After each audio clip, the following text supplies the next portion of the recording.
शरीर को स्थिर कर लीजिए, दोनों हाथ गोद में कर लीजिए, नेत्र कोमलता से बंद।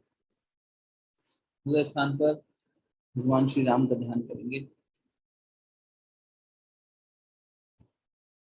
भक्तों में उच्च शिखर पर अपना स्थान रखने वाले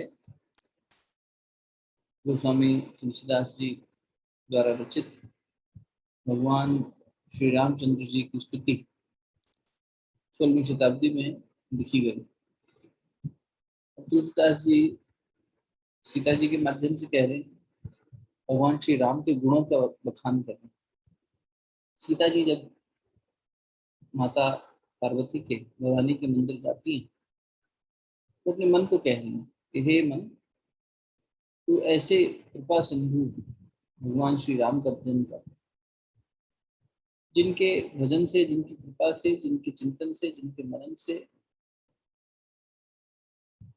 ये संस्कृति मूल अविद्या नाश है। इस संस्कृति आना जाना समाप्त हो जाता है, जीवन मरण जन्म मरण ये सब से दूर हो जाता है व्यक्ति, और फिर भगवान के सौंदर्य का वर्णन उसमें है। उनके सौंदर्य में उनके वस्त्र, उनके चेहरे की भाव भंगिमा, उनके नयन, उनका रंग रूप, और कैसे वो देवताओं में श्रेष्ठ हैं, सबके प्रिय हैं, सबके वंदनीय हैं। इस प्रकार की बातें तुलसीदास जी ने इस वंदना में कही हैं। पीछे हम जान रहे थे कि चौथी भक्ति का स्वरूप ये है कि भगवान के स्वरूप का, भगवान के गुणों का गायन करना, चिंतन करना, और फिर उसके बाद मंत्र विश्वास पूर्वक। तो विश्वास पूर्वक मंत्र जप करना, जप भी जब वाचन शैली में किया जाए वो भी जप बन जाता है, स्वाध्याय भी जप बन जाता है। जप यदि मनोयोग से कर लिया जाए तो सिर्फ माला पे जो किया जाए वही तक सीमित नहीं है, ये भी परमात्मा का जप करना। भगवान की स्तुति करेंगे, उसके बाद गायत्री महामंत्र गुरु मंत्र करके फिर नेत्र खोलेंगे। शरीर स्थिर कर लीजिए, दोनों हाथ गोद में। श्री रामचंद्र कृपालु भजु मन, हरहु भव भय दारुण। श्री रामचंद्र कृपालु भजु मन, हरहु भव भय दारुण। नव कंज लोचन कंज मुख करु, कंज पद कंजारुण। श्री राम जय श्री राम, श्री राम जय श्री राम। कंदर्प अगणित अमित छवि, नवनील नीरज सुंदर। पटपीत मानहु तड़ित रुचि शुचि, नौमि जनक सुतावन।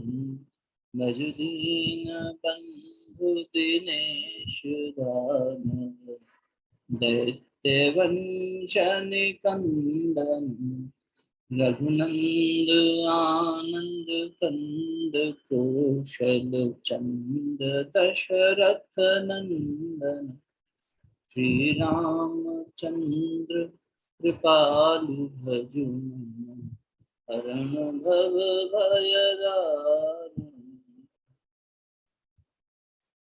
सिर मुकुट कुंडल तिलक चारु, दारु अंग विभूषण।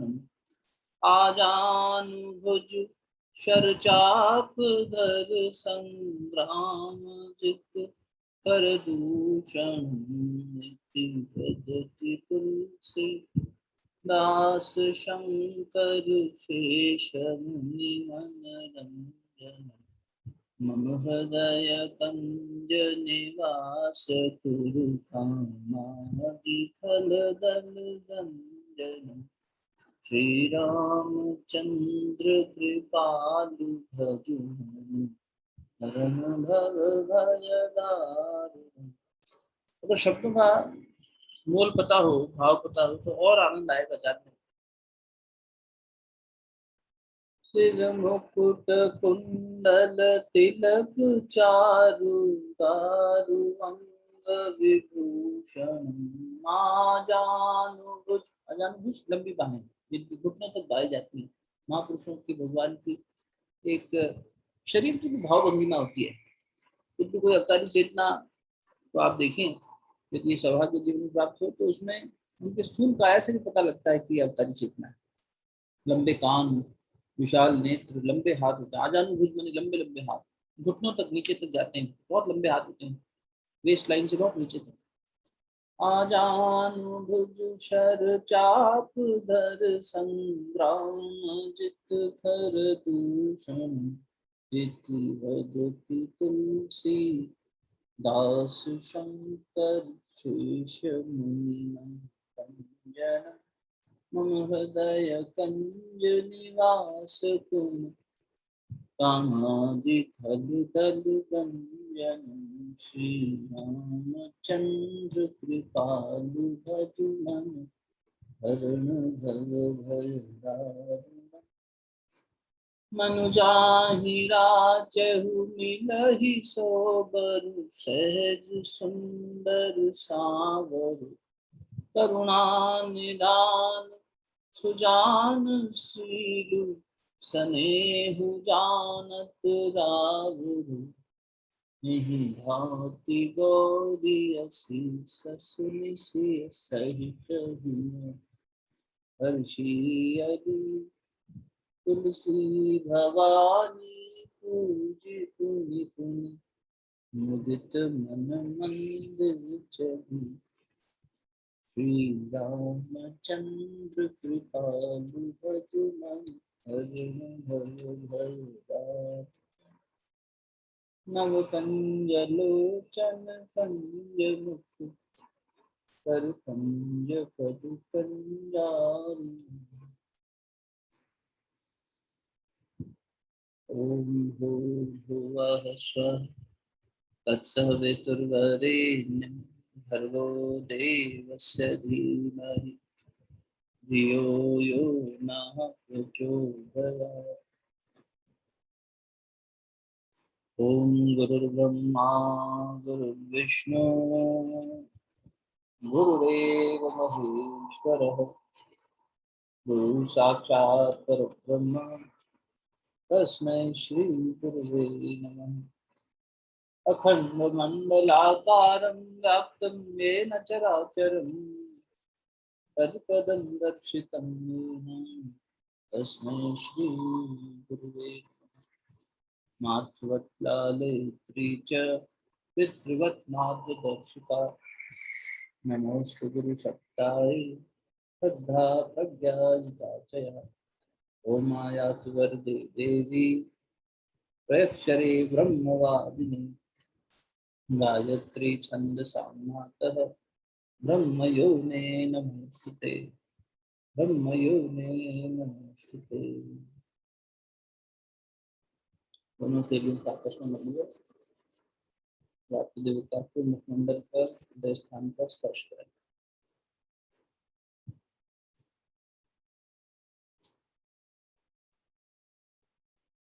बहुत बहुत साधुवाद सभी का, बहुत बहुत प्रणाम। नवधा भक्ति के सत्संग में आज 7वीं संध्या है, 7वीं रात्रि है। नवरात्रि की दृष्टि से देखें तो आज 7वां रात्र है। और जो पड़ाव है भक्ति के 9 सूत्रों में, हम 5वें और 6ठे पड़ाव पर अभी हैं। कुछ 5वें पे स्पर्श कल किया था, 6ठे पर आज चर्चा करेंगे। मुझे लगता है कल और परसों 2 दिन में नवरात्र पूरे होते होते तक 9 भक्ति के स्वरूप हम लोग समझ पाएंगे। कल रामायण जी अगर आपके हाथ में हो तो देख ली चौपाई। अरण्य कांड के बारे में कल आपको बताया था, कैसे 4 नारियों के बारे में, उनके जीवन की लीलाओं के बारे में इसमें व्याख्या है। और शबरी माता के साथ भगवान का जो संवाद चल रहा है उसमें भगवान कह रहे हैं 5वीं भक्ति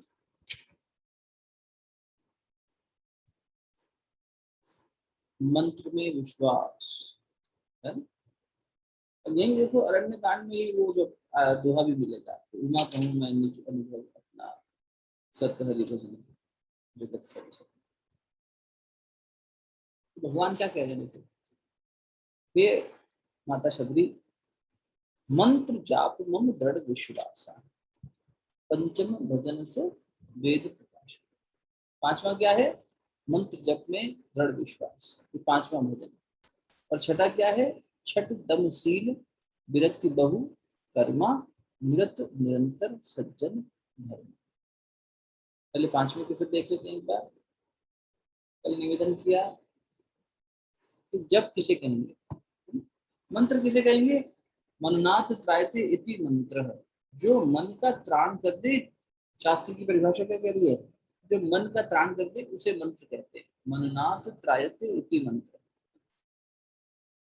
मंत्रणा करना, सलाह करना, इसे सलाह करना भी कहते हैं। दीक्षा में भी ये क्रम आता है, मंत्र दीक्षा। सबसे पहला पड़ाव जो दीक्षा का है, सबसे फाउंडेशन लेवल की जो दीक्षा है, वो मंत्र दीक्षा है। सबसे पहले जब भी शिष्य किसी गुरु को और गुरु किसी शिष्य का वर्ण करता है, तो उसमें मंत्र दीक्षा दी जाती है। अब देखो मंत्र दीक्षा क्या हुई, मंत्र दीक्षा ये हुई कि जैसे हमने किसी स्कूल में जाके एडमिशन ले लिया। अब स्कूल का एक डिसिप्लिन है, ये यूनिफॉर्म होगी, इतने बजे पाठशाला शुरू होगी, इतने बजे क्लासेस खत्म होगी, ये इतने समय पढ़ेगा, इतने समय खेलेगा। पूरी दिनचर्या स्कूल की ये है, इतनी मिनिमम अटेंडेंस कंपलसरी है, तब एग्जाम में बैठने दिया जाएगा, एटसेट्रा एटसेट्रा। ये सारी चीजें तय हो गई स्कूल कॉलेज के लेवल पे जहाँ भी हम पढ़ाई कर रहे हैं। तो ये मंत्र दीक्षा हो गई कि ये आपके गुरु हैं, ये आपका मंत्र है, इसको आपको जप करना है, ये आपका अनुशासन, ये नियमितता, ये निरंतरता बनाए रखनी है। और मिनिमम इतनी एलिजिबिलिटी बनाएंगे तो ही अगली कक्षा में जाएंगे, तो ही आगे की पढ़ाई करने को मिलेगी। तो मंत्र दीक्षा में गुरु शिष्य के साथ सलाह करता है, शिष्य सलाह मांगता है, गुरु सलाह देते हैं, तो बेटा इतना कर लेना, ये अनुशासन पाल लेना, इतना इतना इतना। बहुत सारे साधक यहीं तक रुक जाते हैं, तो ये आगे की फिर रास्ता खुल नहीं पाता, क्योंकि जब तक इसकी परीक्षा पास नहीं करी तब तक आगे जाए कैसे, जब तक इसकी मिनिमम क्वालिफिकेशन नहीं पूरी करी तब तक आगे जाए कैसे। इसीलिए मंत्र दीक्षा के बाद में अगली दीक्षा ब्रह्म दीक्षा भी आती है, अग्नि दीक्षा भी कह सकते हैं। जैसे पहले भी कई बार निवेदन किया आप लोगों से, जिस प्रकार दही जमाया जाता है, तो दूध को एक तापमान पर गुनगुना करके उसमें जामुन डाल के छोड़ देते, इतने से जामुन से पूरा दूध ट्रांसफॉर्म हो जाता है, परिवर्तित हो जाता है, उसका परावर्तन होके दही बन जाता है, उसका स्वरूप भी बदल जाता है। ऐसे ही जब गुरु अपनी चेतना का, अपने प्राण का, प्राण दीक्षा, अग्नि दीक्षा, इस तरह से इसको संकेत किया जाता है। इसलिए इसमें गुरु और शिष्य के फिजिकल रूप में साथ होने की आवश्यकता नहीं होती।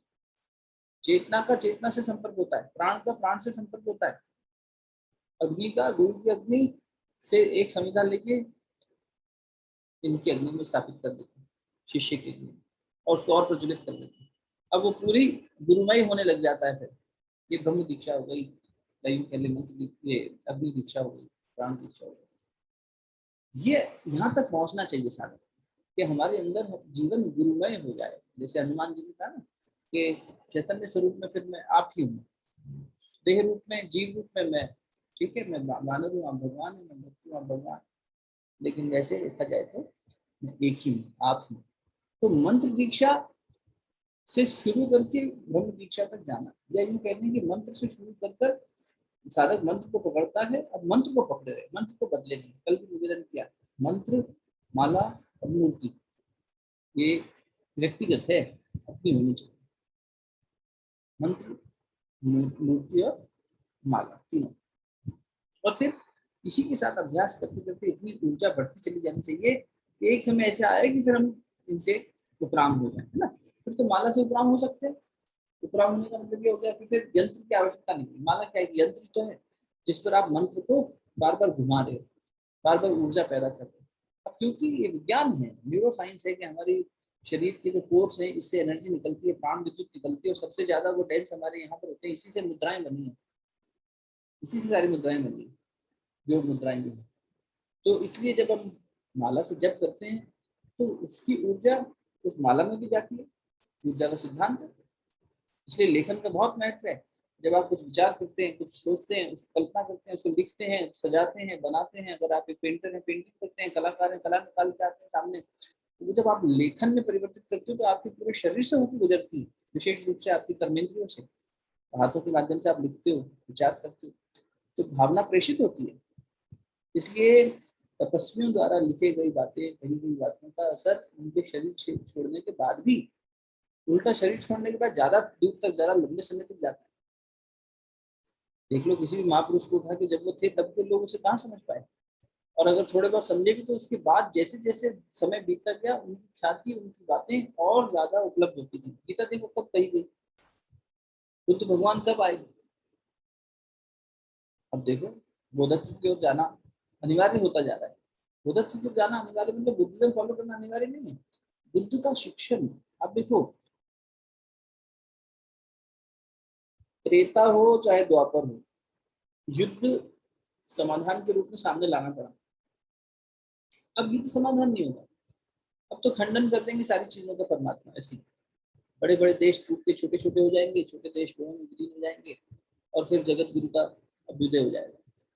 और ये जो प्रक्रिया है ये बोधत्व से सुलझाई जाएगी, ये ज्ञान से सुलझाई जाएगी। इसमें घुटने टेकनी पड़ेगी, शक्तियां आपस में लड़ मर के खत्म हो जाएगी, और फिर ज्ञान रूपी जगत गुरु का उदय होगा। तो इसमें क्योंकि संस्कृति सनातन सारी चीजें जो हैं भारतवर्ष के पास उपलब्ध है, इसलिए संसार भारत की तरफ देखेगा कि समाधान यहाँ से आए। इस तरह से भारत का अभ्युदय कई महापुरुष कह रहे हैं। गुरुदेव ने भी बहुत पहले इसकी भविष्यवाणी कर दी थी। आज ही हमारी रेणु दीदी ने हमें एक मैसेज भेजा, 1971 में गुरुदेव का एक भविष्यवाणी थी, उसको वापस से कहीं पब्लिश हुआ तो वो आई फोटो, तो उन्होंने भेजी शाम को, भैया देखो ऐसे ऐसे ये परिवर्तन का कारण भारतवर्ष बनने का ऐसा लेख कहीं पब्लिश हुआ था। वो लेख जो है उसके अंदर संकेत किया गया कि ऐसे ऐसा एक महापुरुष जन्म ले चुका है जो इतिहास में, तो ये सब बता चुके हैं लोग, हो चुकी है बातें। अब बस समय, अब तो बस क्रिया हो रही है, अब तो उसका मैनिफेस्टेशन हो रहा है। इस तरह से चलता रहेगा सब, सत्युग की वापसी इस तरह आ जाएगी। महर्षि अरविंद ने 1926 में कह दिया, अति मानस का अवतरण, डिसेंडेंस ऑफ अति मानस, डिवाइन कॉन्शियसनेस। मानस मतलब मन, रामचरित मानस, अति मानस, इससे ऊपर कुछ और कॉन्शियसनेस में शिफ्ट हो जाएगी हमारी सबकी। मनुष्य देखो ना, मिनिमलिज्म की तरफ भी बढ़ रहे हैं लोग, सिंप्लिसिटी की तरफ भी बढ़ रहे हैं लोग। योग का भी एक लहर चल चुकी है, ठीक है, अभी उसका स्वरूप इतना ज्यादा गहरा नहीं आया है सामने, धीरे धीरे अब शोध हो रहा है, कर रहे हैं लोग, पुरानी चीजें वापस आ रही हैं। तो 100 साल होने वाले हैं, 300 साल का उन्होंने समय दिया था महर्षि अरविंद ने, अतिमानस का अवतरण 300 साल में पूरा हो जाएगा, तो एक तिहाई दिखाई देगा। गुरुदेव ने पुस्तक लिखी सतयुग की वापसी, उसमें भी उन्होंने ये बात करी स्पष्ट की, किस तरह से सतयुग वापस आएगा। पहले लोग इस बारे में सोचेंगे ही नहीं, कोई बिरला ही सोचता होगा, एक परिवार के 10 लोगों में कोई एक जन सोचेगा तो अच्छी बात, बाकी सब कलयुग के असर में जिएंगे।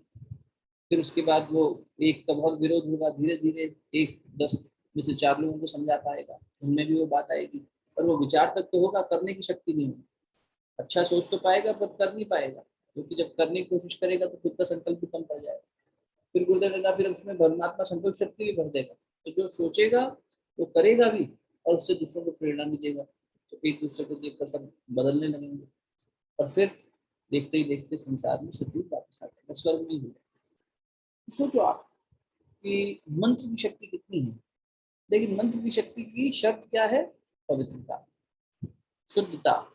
कल निवेदन किया, कीर्तन आप किसी भी भाव में कर लें, वो आपको संगीत है मन पे असर डालेगा, गायन है भजन है कुछ ना कुछ करेगा अंदर, लेकिन जब हम इसके लिए बैठे जब के लिए, तो मन की शुद्धता होनी चाहिए और मन में विश्वास होना चाहिए। विश्वास लेकर बैठ गए और उसके बाद करने लगे तो मंत्र खुलने लगेगा। पांचु जप, मानसिक जप, वाचक वाचन शैली, सब बातें कल हो गई हैं, तो इस पर मैं समझता हूँ कि आप लोगों को बस काफी समझ आ गई है, और है भी पहले से इतना ये मंत्र का अभ्यास। आज हम अगले पे चलते हैं, छठी भक्ति पर। भगवान ने कहा था मंत्र जाप मन दृढ़ विश्वासा, पंचम भजन सु वेद प्रकाशा, ऐसा वेदों में प्रकाशित किया गया है, मतलब हमारे शास्त्रों में भी ऐसा कहा गया है कि मंत्र में विश्वास होना आवश्यक है, दृढ़ विश्वास होना चाहिए।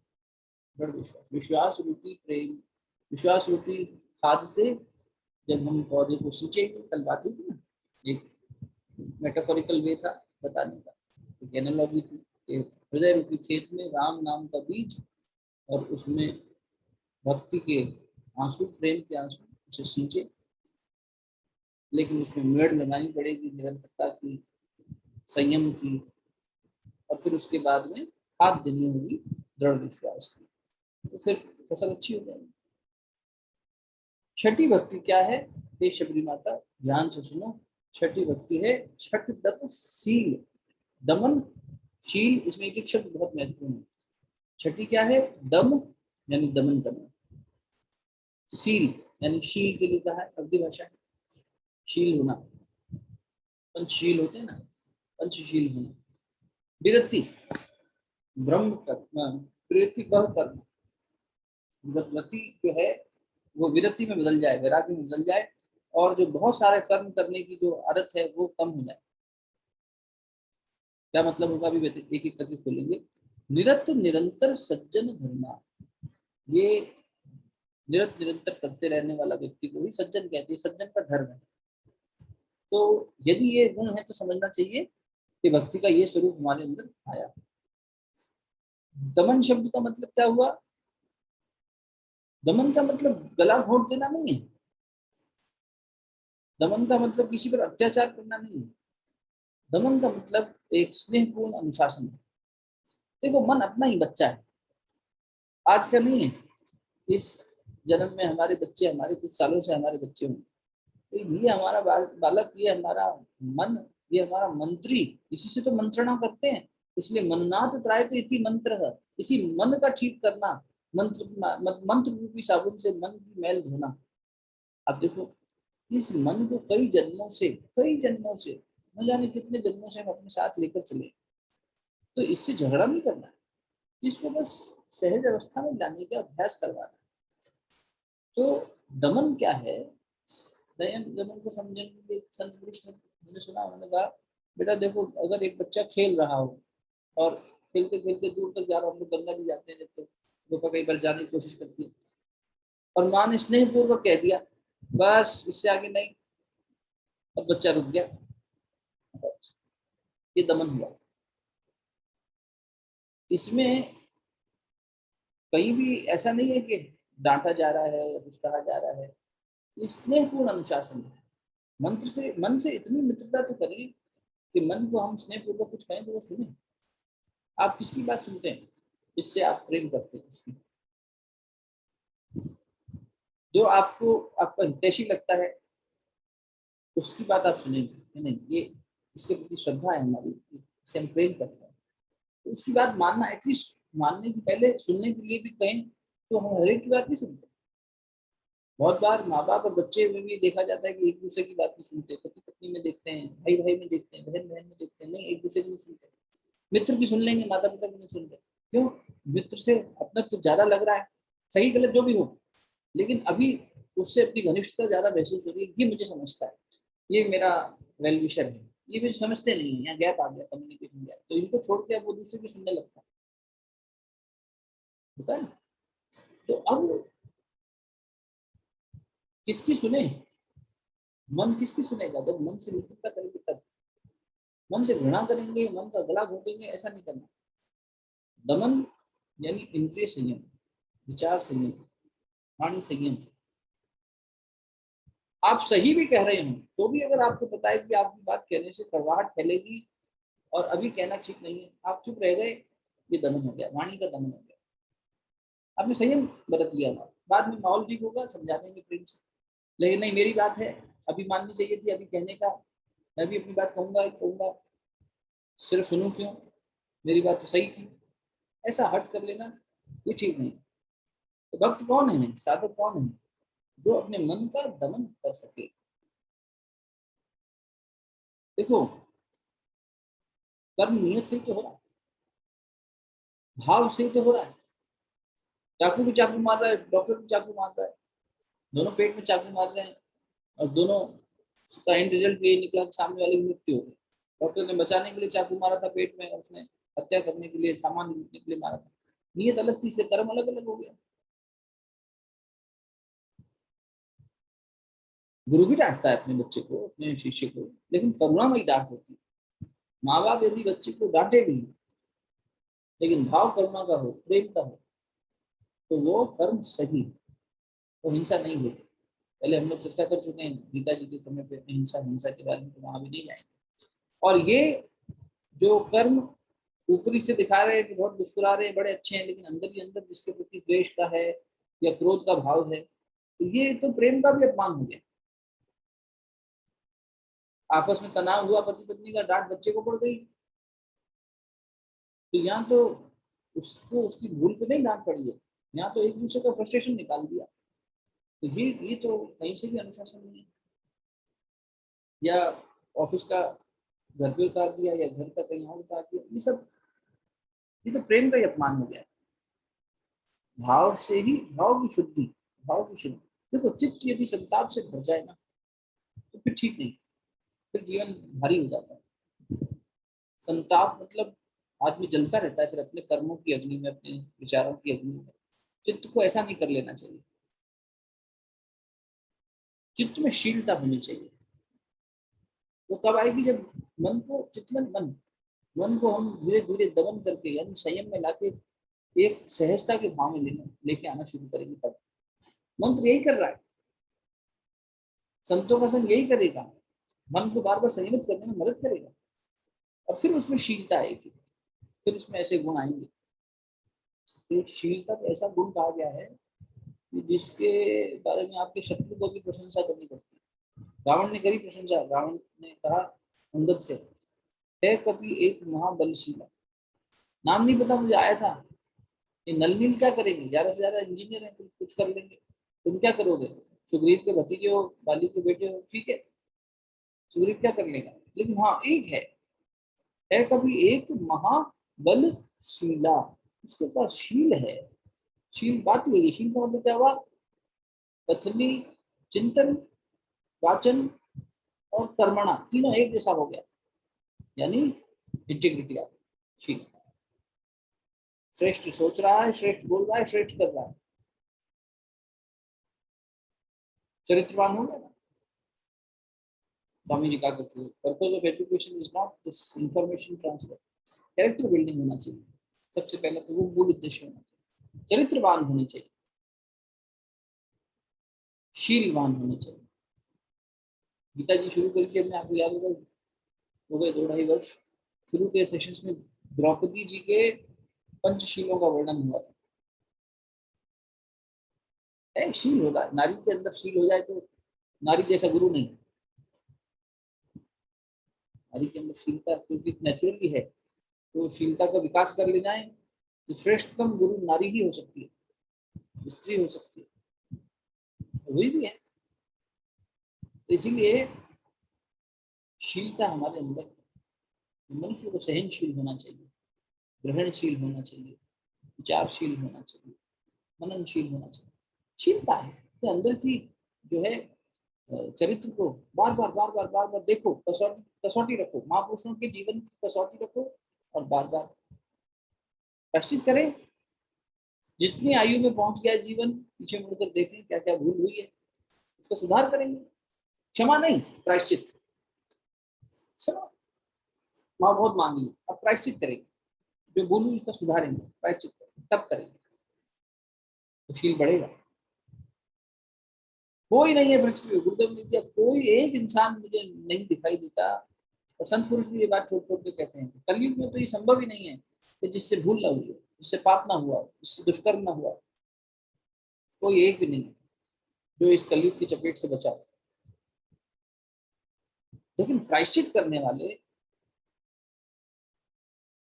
थोड़ा सा भी प्रायश्चित कर लेना तो भगवान तार देता है। देखो हमारा बच्चा बीमार हो, तो क्या हम उससे, चाहे किसी भी आयु का हो, बूढ़ी माँ बाप का भी बेटा होगा तो भी, बेटी होगी तो भी, और यंग माँ बाप का बच्चा होगा तो भी, बच्चा यदि बीमार है, बुखार है, उसे बुखार है, तो हम उसे कहेंगे क्या तू ये काम कर, पढ़ाई कर, परीक्षा है, उसको बुखार हो गया, तो भी हमने ऐसे थोड़ा सा पढ़ लिया उसने, हाँ ठीक है बेटा कोई बात नहीं, थोड़े से में हम संतुष्ट हैं।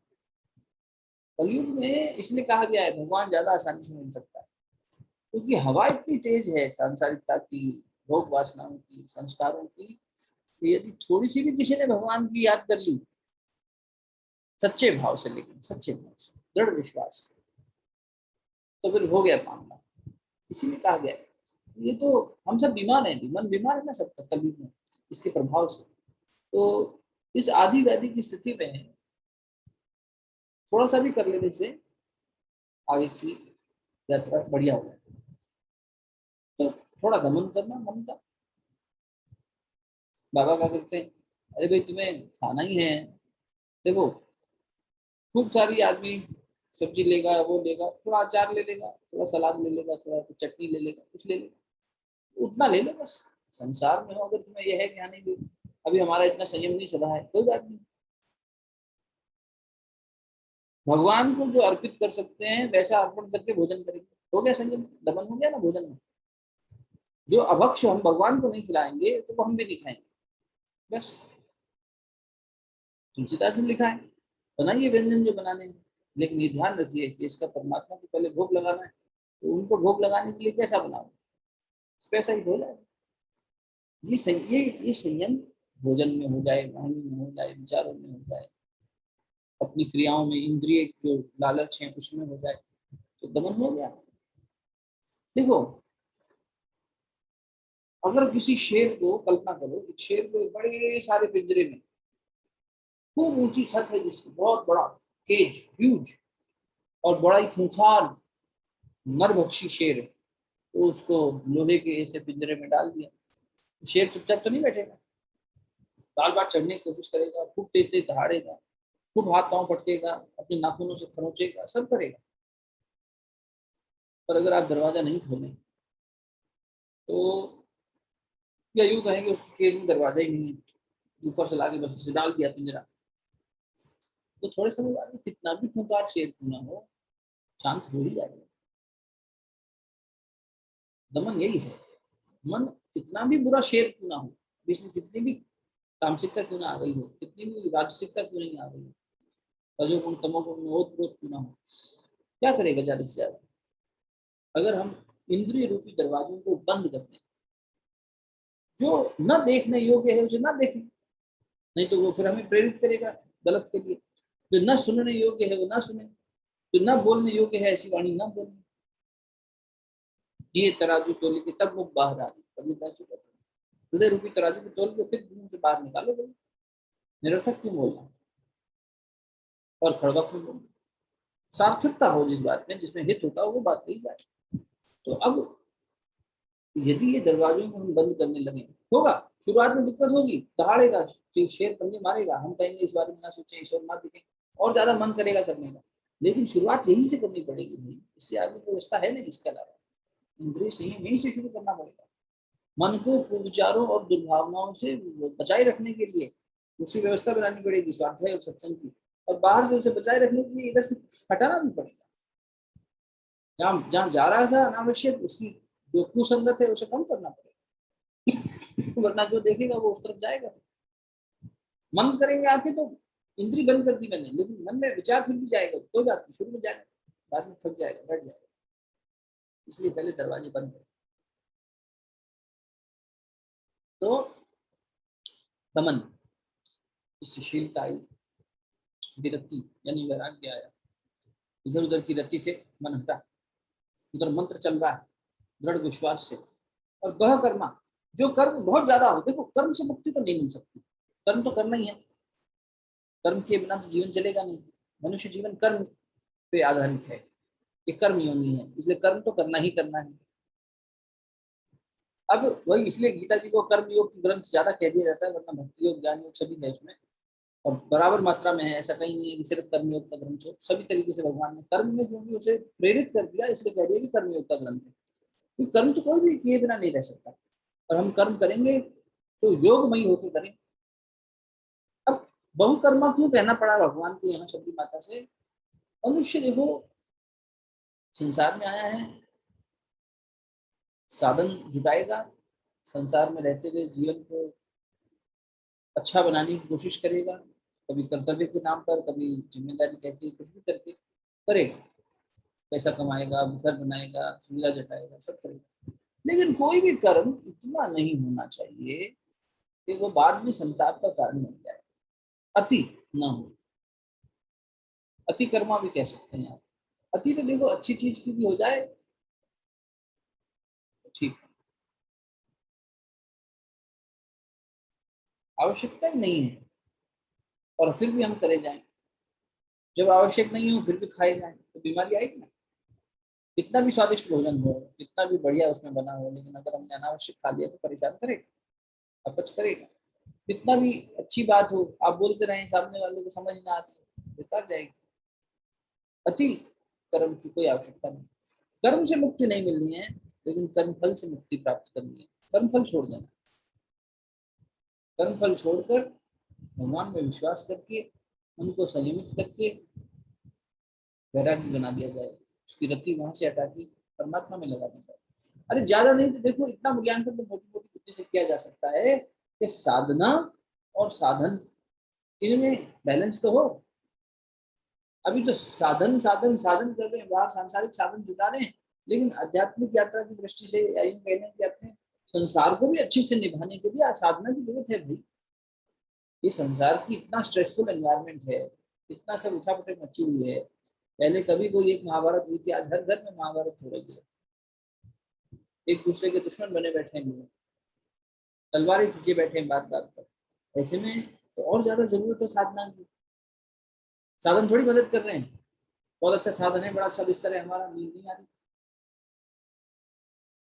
बहुत अच्छा हमारे पास खाने का साधन है, लेकिन पेट नहीं है हाल इस साल में, खरीद नहीं है साल में, नहीं पचा पा रहा।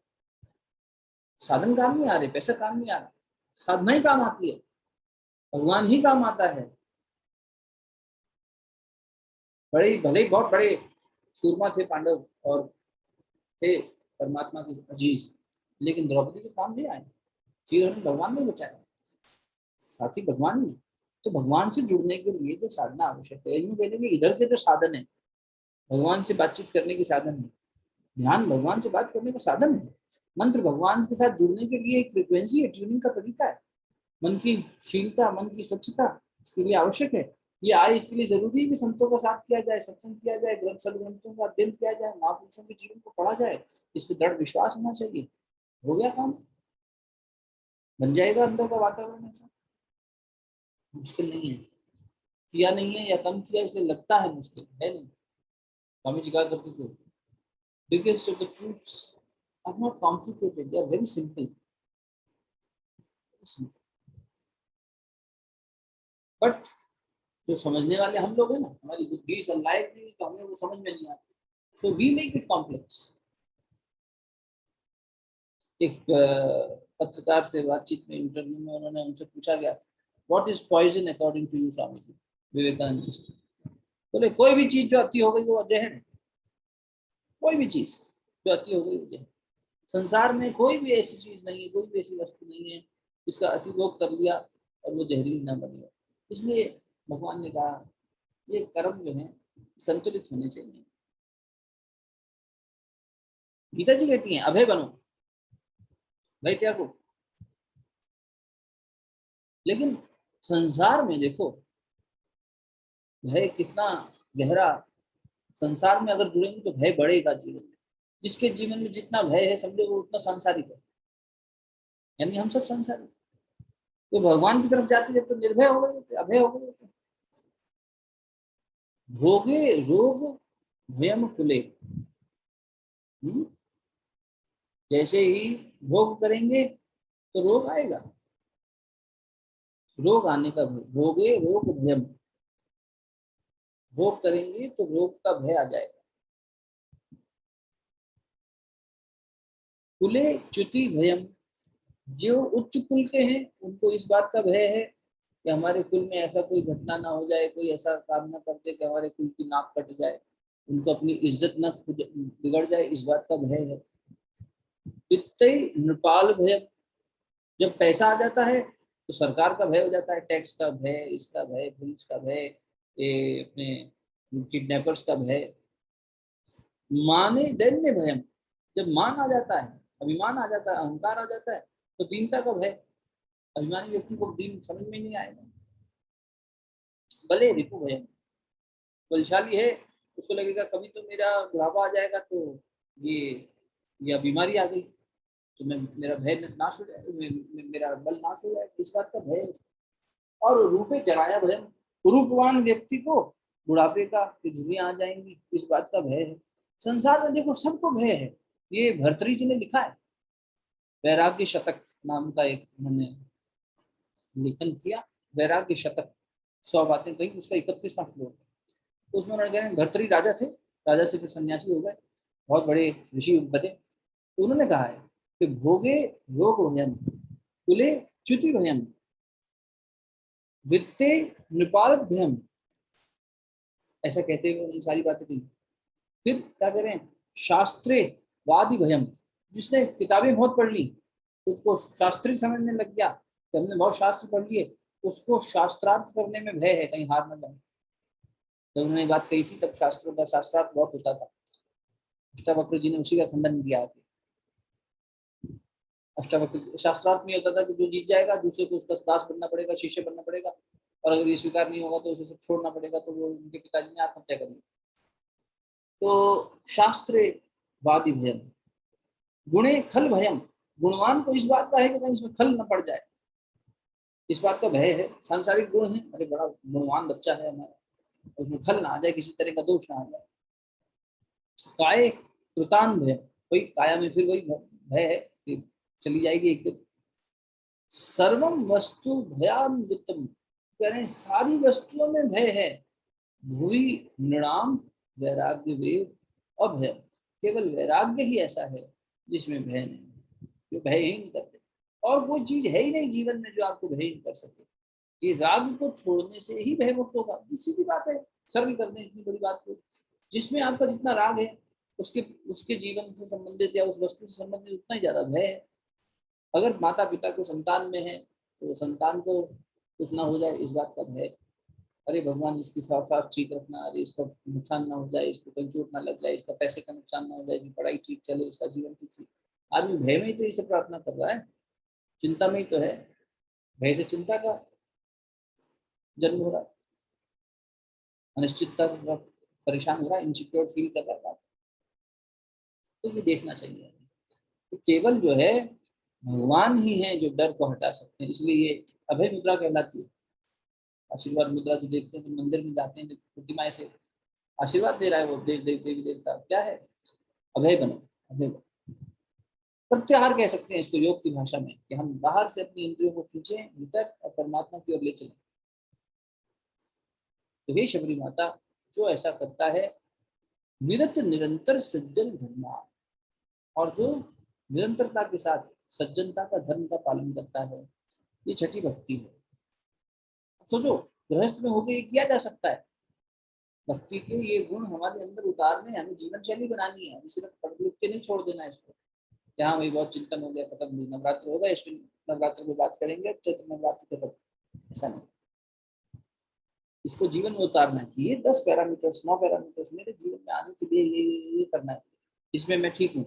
बना सकते हैं ना अपना ग्राफ कि ठीक है संयम है कि नहीं। वाणी भाई संयम के 4 प्रकार हो गए, वाणी का संयम हो गया, इंद्रियों का संयम हो गया, विचार का संयम हो गया, पैसे का संयम हो गया, ठीक। इसमें रेट कर लो खुद को on scale of 1 to 10, 10 being best, ठीक चल रहा है नहीं चल रहा है, तुम देखो मैपिंग करो। हमारे अंदर सत्संग स्वाध्याय के प्रति रुचि, महापुरुषों के प्रति रुचि ऑन स्केल ऑफ 1 to 10 कैसी है। जरूरी नहीं हम जा जाके सत्संग में पंडाल में बैठेंगे तो ही सत्संग होगा। आप अच्छी बायोग्राफीज पढ़िए, अच्छे लोगों को पढ़िए, उनसे प्रेरणा लीजिए, नोट्स बनाइए, देखिए उनके जीवन का, हाँ भाई ये हो रहा है, ऐसा मेरे साथ होगा तो मुझे क्या करना है, सोचना चाहिए। जितनी योजना हम बाहर की दुनिया की बनाते हैं उतनी भीतर के लिए तैयारी करनी चाहिए, पढ़ाई है ये करनी चाहिए। फिर ऐसा मैपिंग करना चाहिए, मेरे अंदर मंत्र के प्रति दृढ़ विश्वास है कि नहीं, ऑन स्केल ऑफ 1 to 10 अच्छा है, नहीं है, कमजोर है ही नहीं, कम है, मंत्र के बारे में भी शुरुआत ही नहीं हुई, ठीक है तो वहां से शुरू करें। जीवन में जितना समय बचा है उस हिसाब से इसको आगे बढ़ाएं, फिर आगे यात्रा काम आएगी।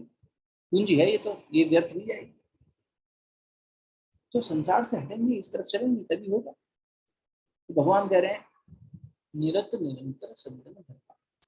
अब देखो यहाँ प्रश्न ये आता है कि फिर सज्जन के धर्म क्या हैं। तो उत्तर कांड में गुरु वशिष्ठ जी ने राम जी को पढ़ाते हुए ये बात कही, जप तप नियम जोग निज धर्मा, श्रुति संभव नाना शुभ कर्मा, ज्ञान दया दम तीर्थ मज्जन, जहां लगी धर्म कहत श्रुति सज्जन। श्रुति ये कहती है कि ये सज्जन है कौन, जो जप में, जप की बात हो रही है, तप में तपस्या, ये तप हो गया, संयम तप हो गया, जप हो गया मंत्र का, और तप हो गया संयम का, दमन तप हो गया, नियम निरंतरता, कोई नियम है उसका हम पालन करेंगे, नहीं छोड़ेंगे। गुरुदेव ने तपस्या की बहुत अच्छी परिभाषा दी बेटा। कलियुग में तप की परिभाषा ये नहीं कि तुम कितनी देर बैठते हो आंख बंद करके, कितना भूखा रहते हो, कितना तुम इतना वो सब करते हो। बेटा कलियुग में तो परिभाषा ये है कि श्रेष्ठ जो आदर्श हैं उनके आचरण में जब तुम चल लगोगे, कोई श्रेष्ठ नियम तुमने बना लिया, किसी आदर्श व्यक्ति को तुमने अपना रोल मॉडल बना लिया और उनके आदर्श को अपने जीवन में उतारना शुरू किया, तो इस समय में जो तुम्हें संघर्ष से गुजरना पड़ेगा वही तुम्हारा तप है। जैसे तुमने सत्य का पालन करना शुरू किया तो तुम्हारा परिवार ही कह रहा है तुम काहे को सत्य का पालन करते हो, देखो सब बेईमानी से पैसा कमा रहे हैं, आपकी ईमानदारी चेक में हमारे को पैसा नहीं मिल रहा, हमारे को सुविधाएं नहीं मिल रही, हमारा बचपन में ये नुकसान हो गया, वो नुकसान हो गया। मनुष्य कह रहे हैं ना, कंप्लेन कर रहा है। तो जो करने वाला था उसको कितनी तपस्या से गाली खानी पड़ रही है, अच्छा काम करके, ये तपस्या। अच्छा करके, नेकी करके लोग जो है आपको अगर डांटे कुछ कहें, कलयुग में यही तपस्या। क्यों? अरे भाई हमने तो नेक भाव से किया था, तो कोई समझ ही नहीं रहा, किसी पे वो दृष्टि नहीं है, तो तप हो गया ना वहीं पर। कितने बड़े बड़े जो जब तप करते हैं उसका फल ऐसे मिल जाता है कि जब हमें ये आशा भी ना रहे थे वो अच्छा कर रहे हैं, तपस्या हो जाएगी। जब तप नियम योग निज धर्मा, जो निज धर्म का पालन करे। निज धर्म क्या है? भीतर जो अंतरात्मा बैठी है निज, वो जो बता रही है, और वो सबका एक ही बता रही है, उस धर्म का पालन करना। श्रुति संभव नाना शुभ करना, जैसा श्रुतियों में कहा गया है वैसे संभव कार्य अनेक प्रकार के शुभ कर्म करना। ज्ञान दया दम तीर्थ मज्जन, ज्ञान की तरफ जिसकी निगाह रहती है, प्रकाश की तरफ निगाह रहती है, ज्ञान में प्रकाश भी होता है और ज्ञान की दिशा में ही चलता है। अस्तोमा सदगम, तमसोमा ज्योतिर्गम, तमसोमा ज्योतिर्गम, तमसोमा ज्योतिर्गम, बुद्धम शरणम गच्छामि, बुद्धम शरणम गच्छामि, तो उधर ही चल रहा है अवेयरनेस। केटी कृष्णमूर्ति बहुत बोलते थे अवेयरनेस अवेयरनेस, बार बार अवेकनिंग, जागृति, अवेकनिंग अवेयरनेस, अवेकनिंग, एक ही बात को बार बार जोड़ देते। ज्ञान अवेकनिंग, उस दिशा में ही चिंतन। ये करने से मेरे को ज्ञान बढ़ेगा कि छूटेगा? छूटेगा, छोड़ दो। दुर्जन उस तरफ भागेगा जहाँ ज्ञान है, सज्जन प्रकाश की तरफ जाना चाहेगा। ज्ञान है उसमें, विवेक है, दया, दया का पालन करेगा, दूसरों के प्रति करुणा का भाव रखेगा, दया का भाव रखेगा। दम, नमन की भी बात करिए पहले। तीर्थ मज्जन, तीर्थ में बार बार उसका मन भरने का। देखो तीर्थ जो है, आप कितने तीर्थ चले जाओगे, हम कितने तीर्थ चले जाएंगे, इस देश में इतने तीर्थ हैं। देखिए कि हम पढ़ रहे थे शांतिकुंज के से जब हम जुड़े, गुरुदेव ने यहाँ 2400 तीर्थों का रज और जल इकट्ठा करके लाया है। तो यहाँ आने से 2400 तीर्थों का फल भी मिल जाता है। ठीक है, अब देखो शांतिकुंज से भी सब लोग थोड़ी जुड़े हैं, सब बहुत से लोग होंगे दुनिया में जानते ही नहीं इसके बारे में, शांतिकुंज नाम की कोई ऐसा इंस्टीट्यूशन है। अब तो तीर्थ क्या है? महापुरुषों का जीवन ही तीर्थ है, सज्जन व्यक्ति का जीवन ही तीर्थ है। जब हम किसी सज्जन के साथ जुड़ते हैं या उनका चिंतन करते हैं, मनन करते हैं, तो हम तीर्थ पहुंच गए। तीर्थ की जो ऊर्जा है वो उनके जीवन के माध्यम से हमें मिल जाती है। ठाकुर को पढ़ेंगे। अच्छा देखो, कोई ऐसा भी नहीं है कि बहुत शास्त्र पढ़े हों, ये कोई वो नहीं है एलिजिबिलिटी क्राइटेरिया, एकदम ही सरल। गुरुदेव ने नहीं पढ़ा 5वीं के बाद, ठाकुर भी नहीं गए स्कूल, तो ये क्या कबीर कौन से स्कूल में पढ़े थे, कौन सी पाठशाला में पढ़े थे, कहाँ से डिग्री ली थी, तो पूछता है, सोचता भी नहीं मन उस तरफ कि इनकी शैक्षिक शिक्षा क्या थी, क्या शिक्षण इन्होंने दिया, इनकी विद्या बोलती है। और उसमें भी अनेक स्वरूप, माँ को खिलाते थे। अभी देखो जॉब की योग्यता से तो बिल्कुल ही अयोग्य थे ठाकुर। जॉब प्रोफाइल था कि पुजारी हैं तो भगवान को वहां काली के दक्षिणेश्वर के मंदिर में अच्छे से पूजा पाठ करें, मंत्र का उच्चारण करें अच्छे से, आता ही नहीं था कुछ। बोले हमने कोई पढ़ा, हमारे बड़े भैया संस्कृत में हैं, बेचारा उन्होंने हमारी नौकरी लगवा दी।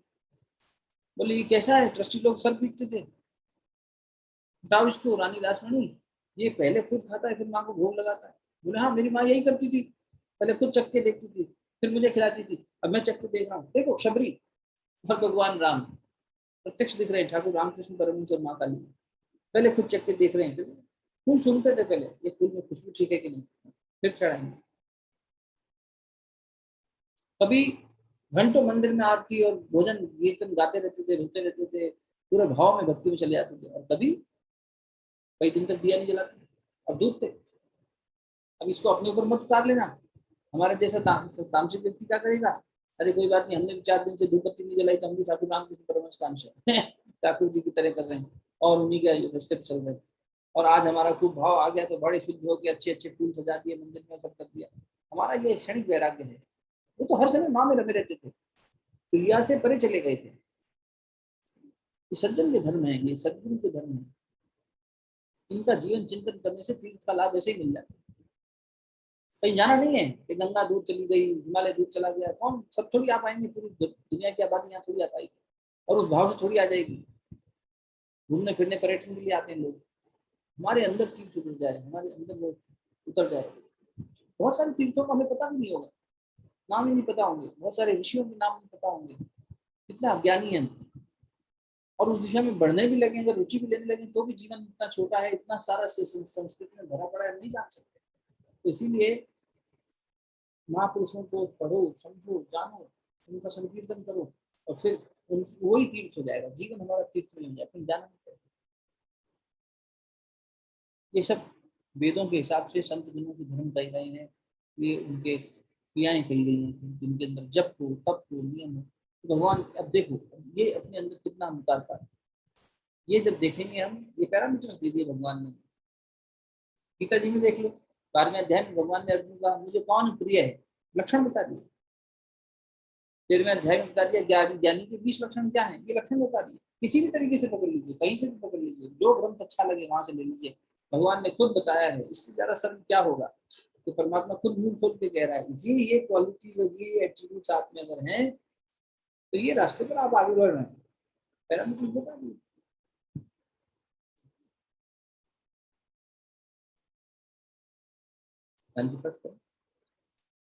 तो बाकी बात से कल करते हैं, अगली भक्ति का स्वरूप कल देखेंगे। शांति की प्रार्थना करते हैं, परमात्मा करे हम सबके जीवन में ये जप, ये तप जिसकी बात हो रही है, ये जीवन में व्यवहारिकता में उतर है।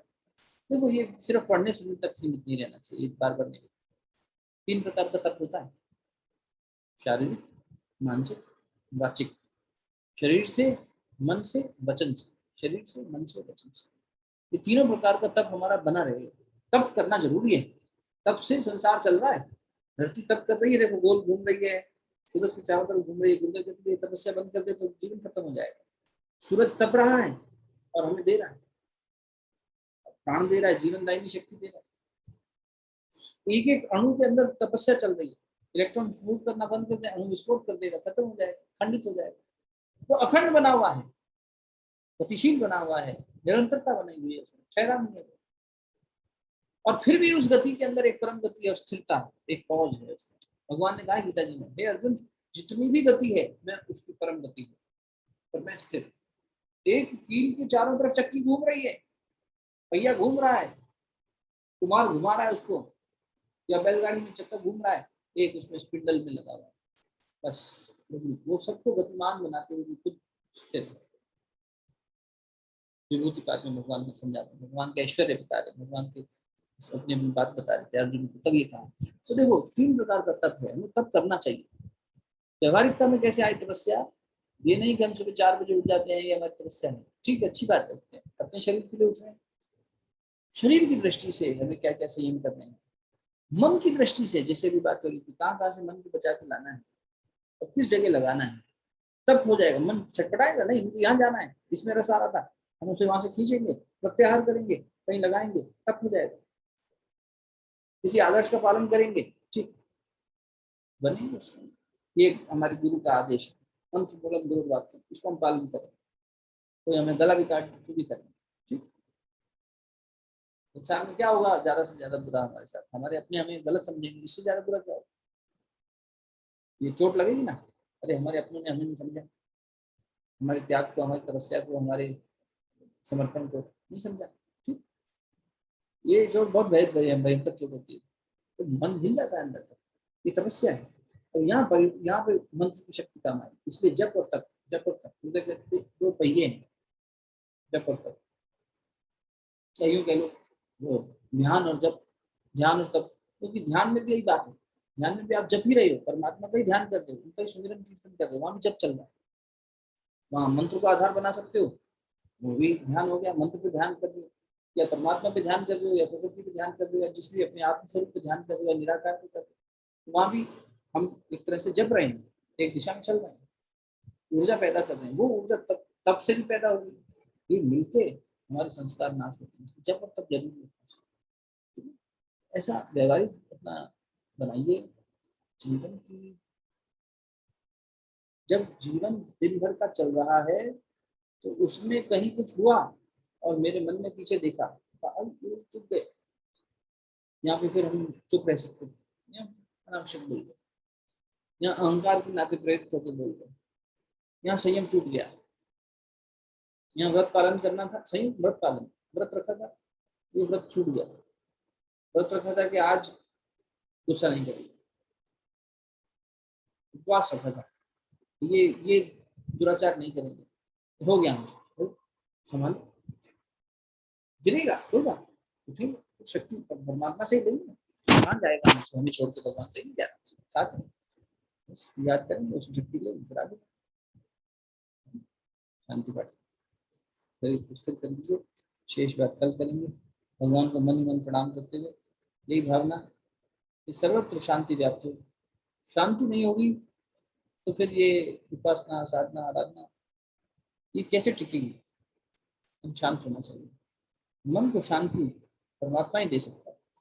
इसलिए मन की वो परम शांति जो जहाँ से व्याप्त हो रही है, सब जगह जा रही है, प्रसारित हो रही है, वो परम शांति हम उससे जुड़ना चाहते हैं। शांति पाठ एक तरह की उपासना है, एक तरह की प्रार्थना है। ये परमात्मा को शांति मेरे मन में भी स्थापित हो जाए, ताकि मैं शांत मन से जीवन को भी आगे बढ़ा सकूं और आपके स्वरूप को, आपके शिक्षण को गहराई से सोचकर समझकर अपने जीवन में उतार सकें। अशांत होंगे तो कैसे सीखेंगे। ऐसी प्रार्थना।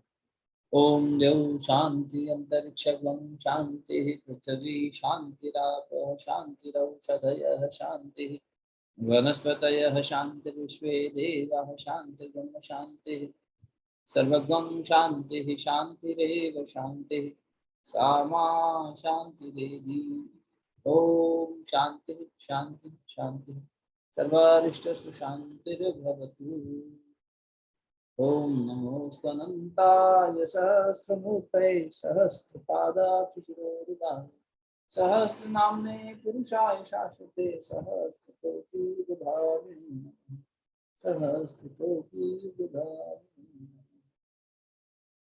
दोनों ट्रेनिंग आपस में लिए प्राथमिकता को मंडल पर स्थान पर स्पर्श कर। बहुत बहुत साधुवाद सभी को। कल मिलते हैं सुबह जप में और उसके बाद आगे की यात्रा सत्संग की कल रात को।